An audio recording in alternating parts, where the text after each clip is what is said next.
تمام تعریفیں اللہ تعالیٰ جل مجدہ الکریم کے لیے، درود و سلام نبی کرم نور مجسم شفیع معظم احمد مجتبیٰ جناب حضرت محمد مصطفیٰ صلی اللہ تعالیٰ علیہ وسلم کی ذات والا صفات کے لیے حمد و صلوات کے بعد، عزیز دوستو، بزرگوں اور بھائیوں، انسان کھائے پیے سوئے جاگے تو اس کے جسم کی ضروریات پوری ہوتی ہیں، لیکن جب وہ اللہ کا ذکر کرتا ہے، نماز پڑھتا ہے، دعا مانگتا ہے، استغفار پڑھتا ہے، درود و سلام کے گجرے پیش کرتا ہے، تو پھر اس کی روحانی ضروریات پوری ہوتی ہیں۔ آج جس زمانے میں ہم وقت گزار رہے ہیں، لوگوں کی جسمانی ضروریات پوری کرنے کے لیے، غذائی ضروریات پوری کرنے کے لیے بہت سارے بندوبست کیے جا رہے ہیں، لیکن جتنا لوگ اپنی ظاہری ضروریات میں خود کفیل ہوتے جا رہے ہیں، اتنا ہی زیادہ وہ روحانی طور پر کمزور ہوتے جا رہے ہیں۔ گھنٹوں بیٹھ کر گپ شپ کرنے والے لوگوں کے لیے تھوڑی دیر بھی ذکر الہی کرنا مشکل ہو جاتا ہے۔ لمبی چوڑی باتیں کرنے والے، لمبے چوڑے دلائل دینے والے لوگ اور سمجھدار لوگ اور سیانے لوگ عبادت کے معاملے میں سستی کرتے ہیں، عمل کے مسئلے میں کمزور ہو جاتے ہیں۔ تسبیحات کرنا، وظائف پڑھنا، درود و سلام پڑھنا، کم بولنا، سچی بات کرنا، صبر سے رہنا،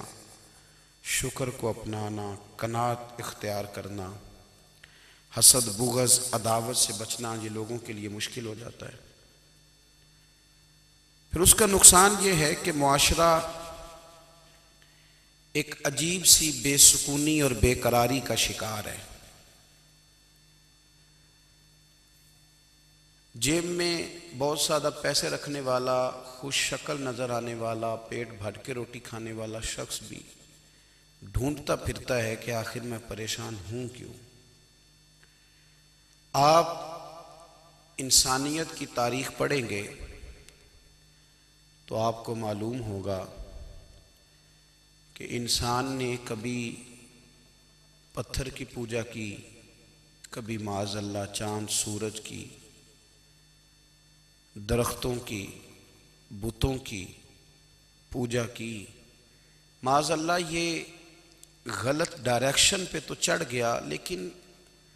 ایسا نہیں ہے کہ کوئی بندہ دنیا میں آیا ہو اور کسی کی اس نے عبادت نہ کی ہو۔ اس لیے کہ اللہ تبارک و تعالیٰ نے جس طرح ہمارے جسم میں